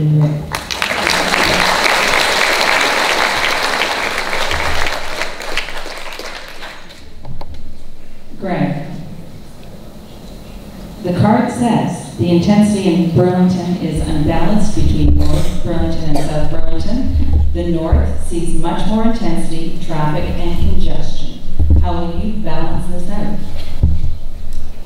Now, I would have told you that Queens Road, we're giving you a run for your money in terms of traffic congestion. I just drove up Appleby today at 4 o'clock, and my opinion changed how bad things can get a little bit. Okay? So, I think what people have to realize when they cycle back, right, to traffic congestion, all these things, right, is that earlier it was said, do you believe in growth? Where are we going to put growth? Where are we going to put growth? You can't believe that there's going to be continual growth forever, and can't believe the buildings are not just get higher and higher, right? We're just talking about time range. If you keep saying more people, the buildings have to get higher. Nothing else can happen, right?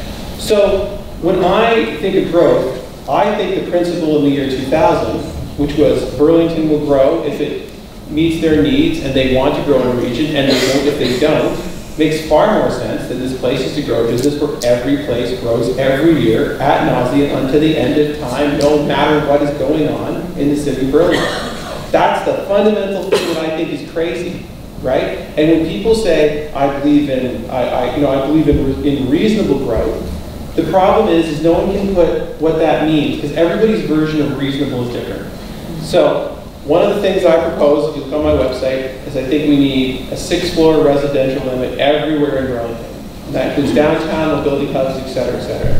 And the reason why I propose that is because that will give us a limit to remain a low-rise community. The buildings don't go over the trees at 6 floors, so it'll still have a feel of a green space.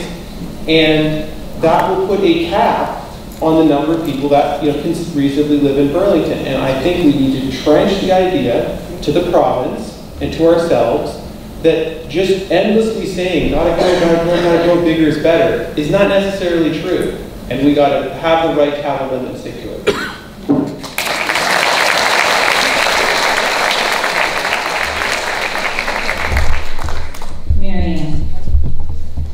The intensity in Burlington is unbalanced between North Burlington and South Burlington. The North sees much more intensity, traffic, and congestion, and how will you balance this out? So I'd like to talk about 2 communities in the North, Alton and Orchard, and some of the feedback that I've heard from residents when I've been up visiting those communities. Those were master planned communities. If you recall, when Alton was approved, that was the example, province-wide, of smart growth. And the thinking was, if we build everything closer together, if we build houses closer to the street, if we just have one garage and one space for parking, and I could go on, but the thinking was, if we just do that, everybody will take the bus. And problem solved, right? And it didn't work out that way. So the city is now scrambling in both of those communities to add lay-by parking, to add on-street parking programs, because people have more cars than just the one, and nobody uses their garage for parking a car. We don't have a garage, but nobody uses it for that. And so, but the thing that troubles me the most about that, those folks are living with that congestion. But that is the same flawed logic that is getting us to try and approve this plan of 30 more high-rises downtown. People will take the bus. We know that the traffic will operate at F at intersections. Our staff told us that.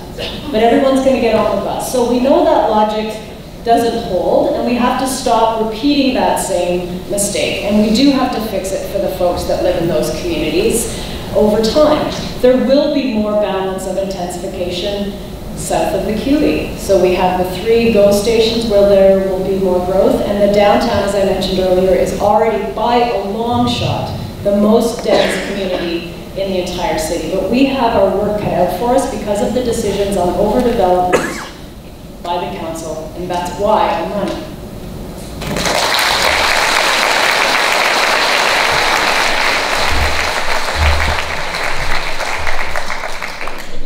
This is a short question, and we'll start with Rick. Will you implement bylaws for trees protection on private property? Well, I like that question. Because I've been pushing that for 8 years since I was elected mayor. In fact, I was pushing it since 2006 when I was elected as a councillor to have a private tree bylaw to protect trees on private property.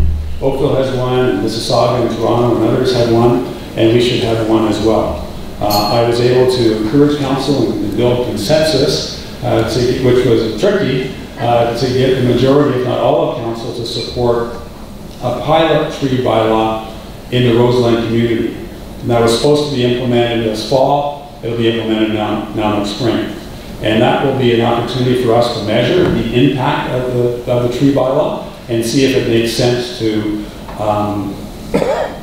roll it out citywide. And I believe it will make sense to do that. But we have to. I mean, trees are important to our community. They're important aesthetically. They help with air conditioning. They help with heat in the winter. They help with air conditioning in the summer. Trees are critically important. And unfortunately, without a bylaw there, it makes it too easy for people just to remove trees without getting any permission from anybody. So with regard to the tree bylaw, you will still be allowed to remove trees in Roseland, but you'll have to do it and get some permission. You can take out so many trees without paying a fee or applying for it, but then you will have to pay a fee and apply to remove trees after so many trees are removed from your property. But I'm pleased that we made this effort. We're going to have a pilot tree bylaw in Roseland finally starting in the spring, and I look forward to it.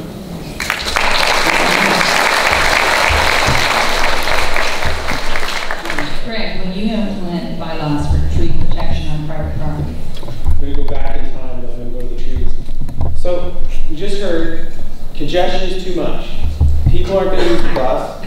The roads are going to stay the same, and we're going to put in more people. Does everyone not see the problem with that? Right? We're all saying the congestion is too much. People aren't going to use the bus. We're going to leave the roads the same. We're going to put in more people. We're going to bring their cars. Right? What is it? There's a big, huge inconsistency here. And if that's the triangle of what we've all said is kind of true, then how much growth is reasonable? The answer is none. Because growth has to congest the roads. If you don't believe that public transit is going to work, there's nothing else that can happen. Right? You either believe people are going to come with cars and use them, or you believe they're going to do something else. And if you throw it to something else, then they're going to bring cars and congest the road at just ever greater level of congestion. Now on to the trees. So I think it was because I live in Aldershot, right? And one of the things is you have these big, huge trees, but also the lot sizes accommodate a lot of big trees, right? So when we went to these other areas like Alton Village that were master planned, what happened was everyone said, I need a place to park my car. Look how wide my sidewalk can be, right? So I can get 2 cars on my property. And that excluded a lot of the area for trees. So I'm absolutely for a tree bylaw. And if you produced a community, which you said, this is the best community that we can go, I would say if you fly over by plane, you shouldn't even know people are there, right? That would be the best. You know, how much light is hitting pavement versus hitting trees, right? And we can do median trees. There's a whole bunch of places for trees that could be overhanging pavement and overhanging sidewalks. So I do think the trees are important, and I also would like the buildings to be shorter than them, so that we can see them, and we don't put 30-story buildings in front of them, blocking the light that they require to live.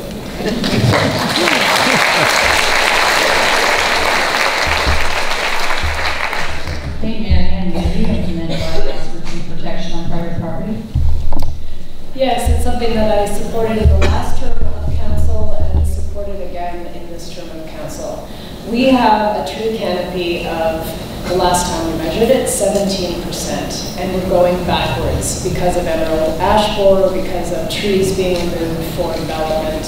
A healthy tree canopy is 30 to 50% coverage. This is critical green infrastructure. It's more than something beautiful to look at. Trees keep floodwater out of our stormwater system.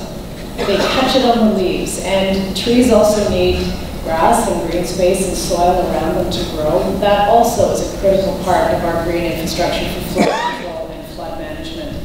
But when development is allowed to build property line to property line with very little or no green space, we are losing the opportunity to better manage flood control and also just make nice communities to live in. We're also, the city has been taking parkland dedication as cash for new developments to put into a fund to buy more parks, but when land gets developed, that's our prime opportunity for zero cost to you to take parkland as parkland and along the waterfront to do that along the shoreline. Again, that costs you nothing. We need incentives for tree planting, not just a bylaw, and the bylaw would be to collect data on how many trees are being removed, to help people replant them on site, but we need an incentive program to allow people to plant trees and to help people to plant trees, and there are communities, community groups that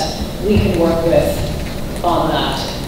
So I also believe that the fee in tree removal in the current bylaw is very high at $700, and there should be no fee for removing a diseased or dead tree or a compromised tree on your property.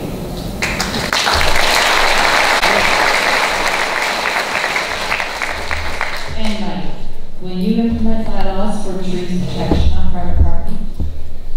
Well, thank you for the question. I'll probably be slightly different than my colleagues up here. I am an advocate for private property rights. I believe in private property rights, and zoning is something that deals with property rights, and I believe that the community has a role in zoning and in other bylaws to be able to develop the community that they want to see forward. I am okay with the pilot project that's the tree bylaw now. I would challenge you to read the staff report regarding tree bylaws of other communities. Not all of them work. Some of them are tax grabs in my view. You know, you pay to have your tree removed, and the money goes to the city, and thank you very much. Does it really create more tree canopy? I'm not absolutely sure. The other option that I think we should be looking at, let's assume that the current bylaw in terms of the pilot project actually works in Roseland. Do we need to roll it out across the city in every single neighborhood? I'm not sure that's the case. I think we need to consult with the people who live there in those neighborhoods. Is it something they want for their neighborhood? Because you are then determining what your neighbor can and cannot do. And we need, I think, a proper consultation on that. And I think, look, I live in Shore Acres. The possibility the Shore Acres community will be supportive of a tree bylaw for Shore Acres. We do have these planning districts that are already set out within our community. We should use those as the template to talk to the neighbors about what would they like to see in terms of tree canopy and so on. And some areas that are newer to Burlington in terms of development, in terms of growth, how long they've been there, they may not want a tree bylaw at this particular moment affecting their area, and we should respect that. So I respect private property rights. I'm looking to see what this pilot project does, and then we should move forward from there. Thank you.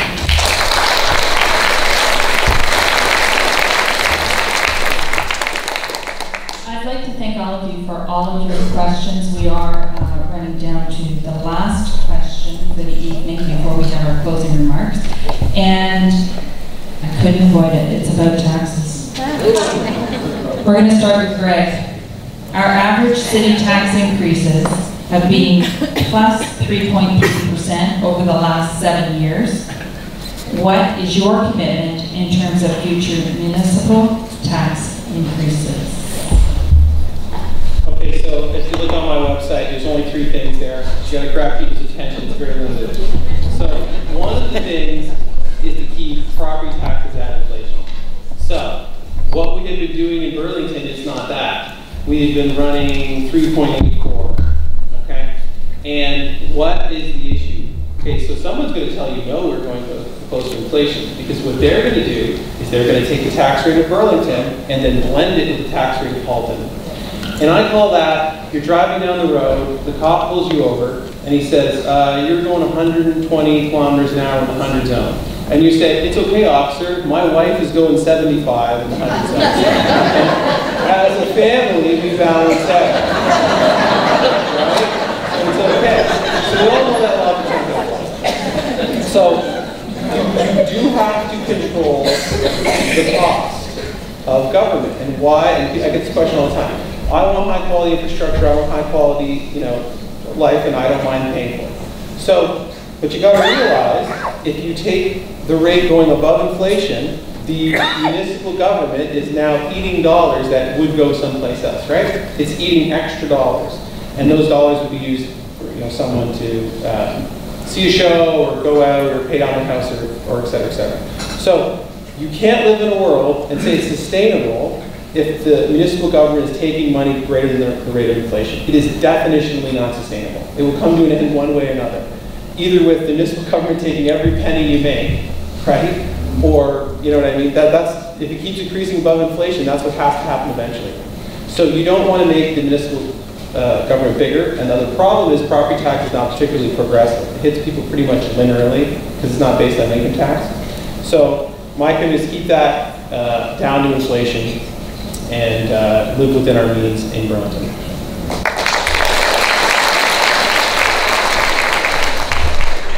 Marianne, our average city tax increases have been plus 3.3% over the last 7 years. What is your commitment in terms of future municipal tax increases?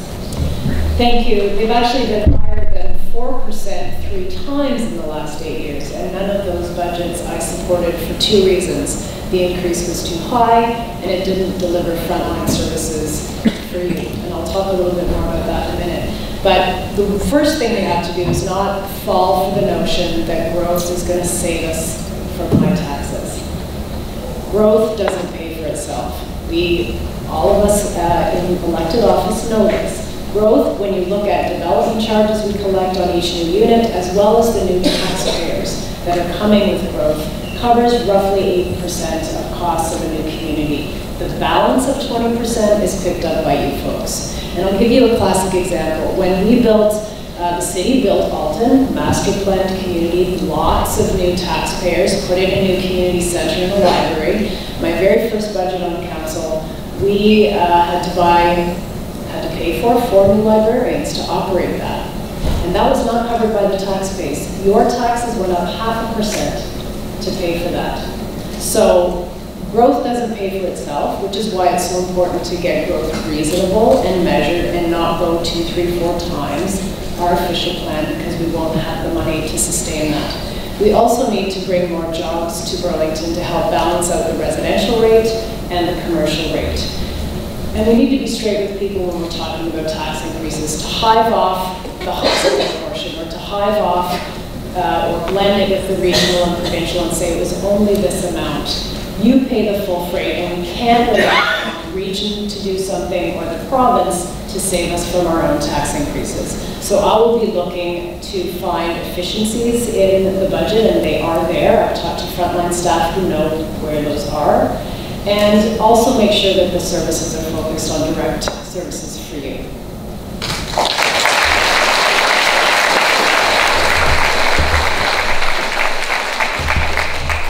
Mike, our average city tax increases have been plus 3.3%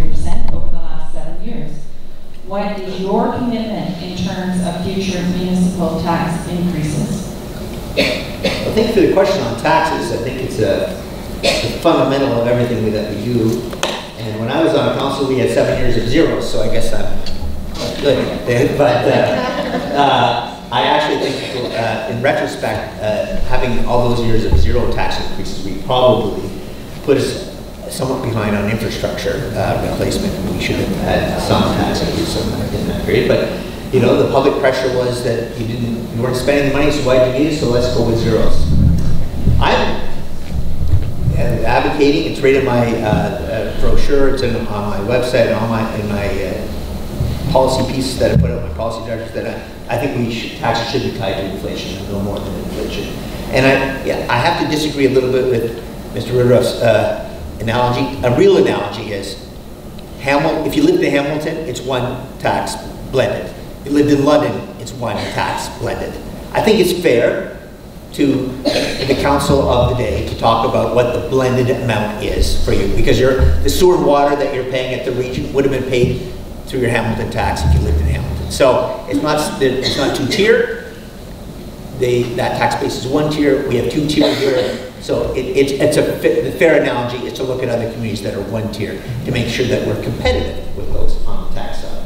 The one thing that I want to do, I'm running out of time here, is my experience in Ottawa was that we had a plans and priority document that every department put out that was public, that everyone could see what the plans were for that department for that year, and then at the end of the year we could evaluate how far we got, whether we accomplished those goals or not. I think that kind of transparency should be happening with our budget, and plans and priority document should be public to everybody. And I think that I would be implementing if I were the mayor. Finally, just quickly, on the hospital, did you know that the hospital funding is done and now they've transferred that money to infrastructure? Did anybody get asked? I don't think so. I think we should have been. Thank you.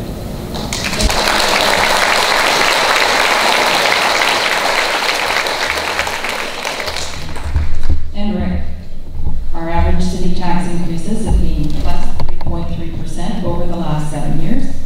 What is your commitment in terms of future municipal tax increases? Well, thanks, Deb. First of all, I want to provide some context here. Over the last 8 years, the average overall property tax rate increase, including the city, the region, and the education component, was 1.9% overall. That was the average increase per year for 8 years. And for the city portion, excluding the hospital levy, was 3% on average for the last 8 years. One of the reasons that our city tax rate popped up in the last couple of years is the fact that our assessment growth was quite low compared to what it's been traditionally. Because Burlington has slowed down its growth, believe it or not, as far as completed housing units and additions to the tax roll and the property tax base, our assessment growth was quite low the last couple of years, putting some upward pressure on our tax rates. With regard to the property tax base and how we grow, if you're going to continue to build and pave over farmers' fields and build greenfield development, that is very expensive for municipalities. If you can grow thoughtfully through intensification and look at the Baxter building in downtown Burlington, I say that because it's been there for some time and people love living there. When the Baxter was built and added to downtown Burlington, there was really little impact on the overall cost of operating the city of Burlington. It was built on an existing road, and people can use the existing services. No new services were required. So it's actually a responsible way financially to grow when you go through intensification in the most thoughtful way possible. I do want to point out some ideas, though, and I encourage you to go to rickgoldry.ca to find out my particular section on managing your tax dollars wisely. I do like the idea of zero-based budgeting, where you start fresh every year. I do like the idea of doing a service review. We did that for transit. We learned an awful lot when we reviewed transit. We needed to invest more is what we found out. We need to do that for every service in the city to see where we stand with every service.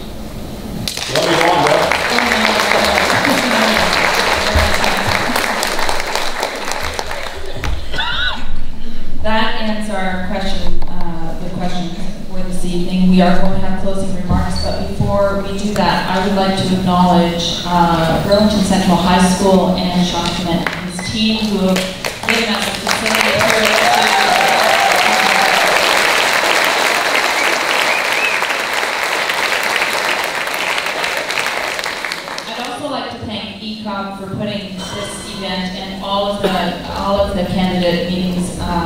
together so that you can hear what all of the candidates that are running for positions on October 22nd have to say. And I hope that you have been informed and that you will raise your voice on October 22nd and cast your vote.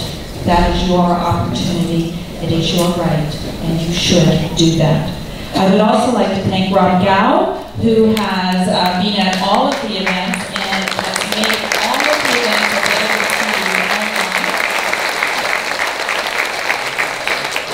And a man who has done his very best to keep me in check as far as time goes. Steve, our timekeeper.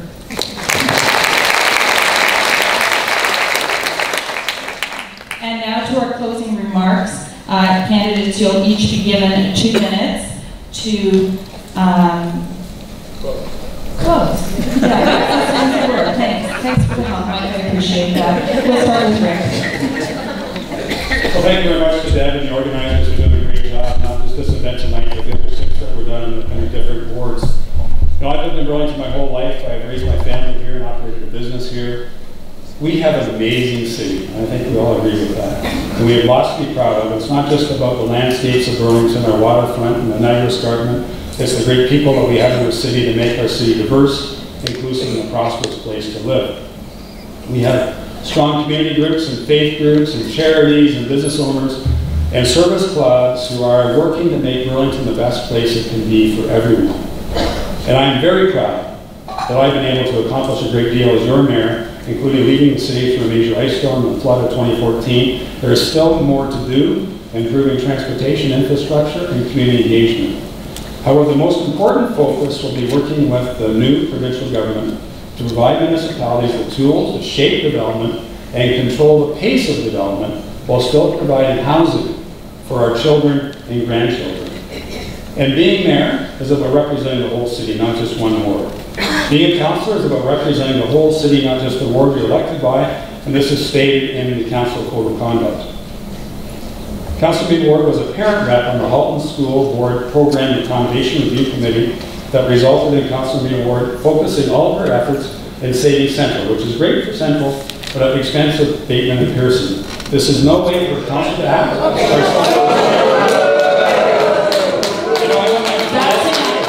We are not taking that, so please. No, I was getting moved because I went to Nelson. Neither should Marianne. Respect. It is the role of the mayor to bring people together. And I've successfully built consensus with council, working effectively with both parties in power in Ottawa and at Queen's Park. And ladies and gentlemen, on October the 22nd or sooner, I ask for your support in re-electing me as your mayor so we can continue working together to inspire the community to get involved.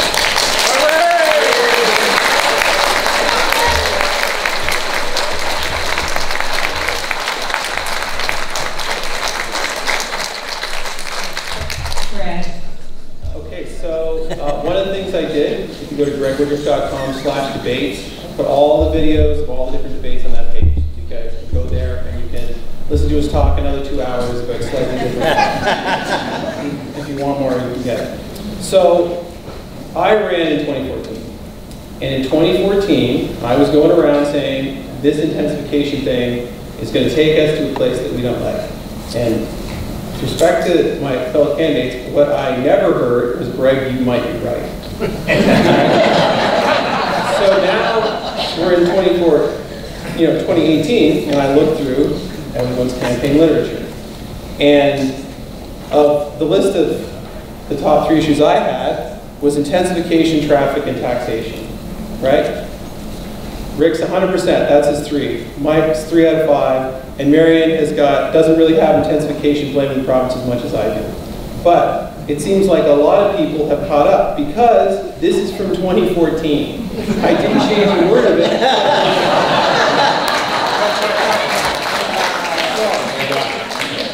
I say that, right, for a little bit of credibility when I say that it is critically important that after this election, none of us disengage with what's going on in Burlington, and we keep at it and we keep engaged. You're going to have to show up to council meetings, and you're going to have to, watch boring council meetings, and you're going to have to read articles about what's going on. Because the process just does not work if we take the pressure of just being normal people in Burlington and wanting to live in a low-rise community away, right? It is up to us to keep all of the politicians accountable, right? At the provincial and at our level, the federal level, to say, this is the kind of community we want, and we have the right to get the community that we want. So thank you, and hopefully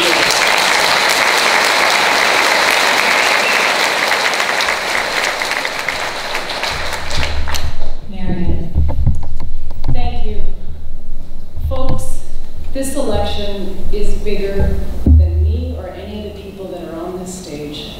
This is about how we want our democracy to function. This campaign, this election has been the nastiest, full of slander, lies, attacks by current members of council on other members of council, not called out by any other member of council. So ask yourself this question, is that the way we want elections to go in Burlington? We have third-party advertisers registering that are anonymous. We have an anonymous company who is making slanderous attacks against one candidacy, and that is mine. So ask yourself this, if the mayor really doesn't have any power, if the mayor can't convince the province and work on places to grow, if the mayor can do nothing about the growth in Burlington, why are people spending tens of thousands of dollars to attack one candidate? One candidate. Advocating, not for no growth, by the way, for reasonable growth. It's not scary, and it's not controversial. And I can tell you this, we should be talking about voting track records, and I have in my brochure, but I have never on this stage misrepresented somebody or made a cheap shot like we just heard.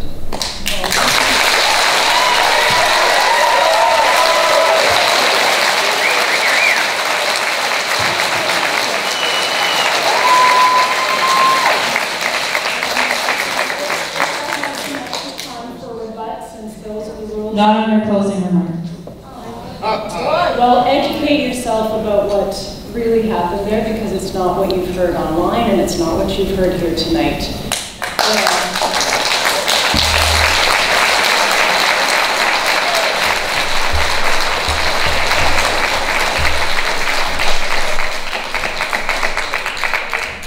Mike. Okay, that's fun to follow.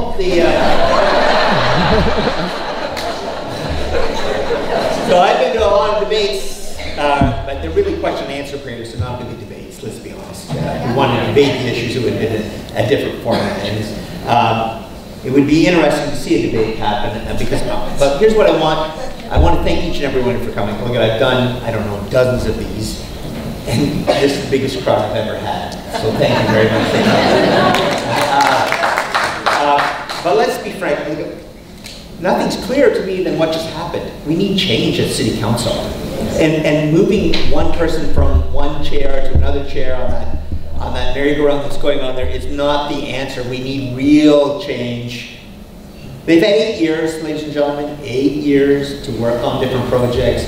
You know, you'll hear that, well, now we have a new government, we can talk to them. Well, where were they for the 8 years when they were their friends at Queen's Park? I don't get it.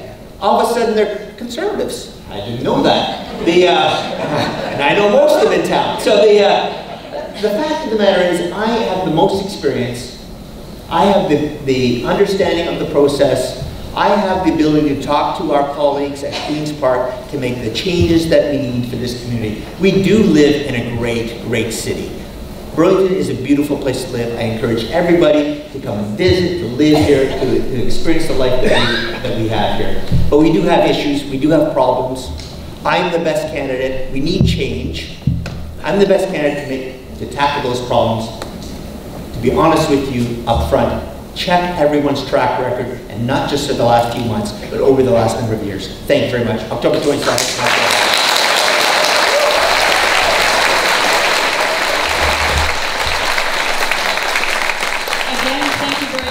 To all of you for coming out. I am absolutely certain that the candidates will be around, so you can ask questions and offer your opinions to each one of them.